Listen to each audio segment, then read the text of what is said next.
வணக்கம்ங்க. சப்ஸ்கிரைப் பண்ண எல்லாருக்கும் ரொம்ப நன்றி. கம்பு தோசை எப்படி பண்ணுறதுன்னு பார்க்கலாம். கம்பு தோசைக்கு முதல்ல கம்பு 1 டம்ளர், இட்லி அரிசி 1 டம்ளர், 1/2 டம்ளர் பச்சரிசி, அப்புறம் 1/4 டம்ளர் உளுந்து போட்டு நல்லா கழுவிட்டு ஒரு 4 மணி நேரம் ஊற வச்சுக்கோங்க. வேணும்னா வெந்தயம் போட்டுக்கோங்க, இல்லைன்னா விட்டுடுங்க. 4 மணி நேரம் கழித்து மிக்ஸிலையோ இல்லை கிரைண்டர்லையோ நல்லா ஆட்டி எடுத்துக்கோங்க. நல்லா மையாக ஆட்டி எடுத்துக்கோங்க.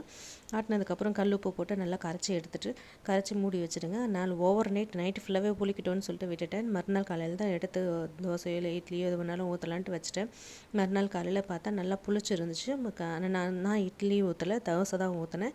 எங்கள் வீட்டில் எல்லாருமே தோசை தான். சிறுதானியத்தில் என்ன பண்ணினாலும் எந்த சிறுதானியத்தில் பண்ணினாலும் தோசை தான் சாப்பிடுவாங்க. ஸோ அதனால் நான் தோசை தான் ஊற்றினேன், இட்லி செய்யலை.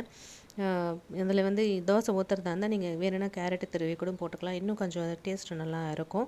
ட்ரை பண்ணி பாருங்கள். இது மாதிரி நல்லா புளிச்சிருந்துச்சு. மாவு நல்லா புளிச்சதுனால எல்லாமே சூப்பராக வந்தது. பாருங்கள், தோசையும் மெலிசாக வரும். தண்ணி கொஞ்சம் வேணும்னா மிக்ஸ் பண்ணிவிட்டு தோசையை ஊற்றி பாருங்கள். நல்லா மிக்ஸ் பண்ணிவிட்டு ஊற்றி பார்த்தா செம்ம மெலிசாக வரும். நல்லாவும் இருக்கும், டேஸ்ட்டாகவும் இருக்கும். இதுக்கு சைட் டிஷ்ஷாக நீங்கள் கார சட்னி வச்சா இன்னும் நல்லாயிருக்கும்.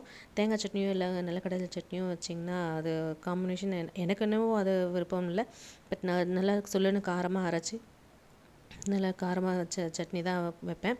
நல்லாயிருக்கும், டேஸ்ட்டாக இருக்கும். நீங்களும் ட்ரை பண்ணி பாருங்கள். நல்லா 2 பக்கமும் நல்லா செவக்க விட்டுட்டு அதுக்கப்புறம் நல்லா வேக வச்சுட்டு தான் எடுக்கணும். சட்டுன்னு எடுத்துகிட்டா வேகாது. நல்லா பாருங்கள், டேஸ்ட்டாக இருக்கும். ட்ரை பண்ணி பாருங்கள்.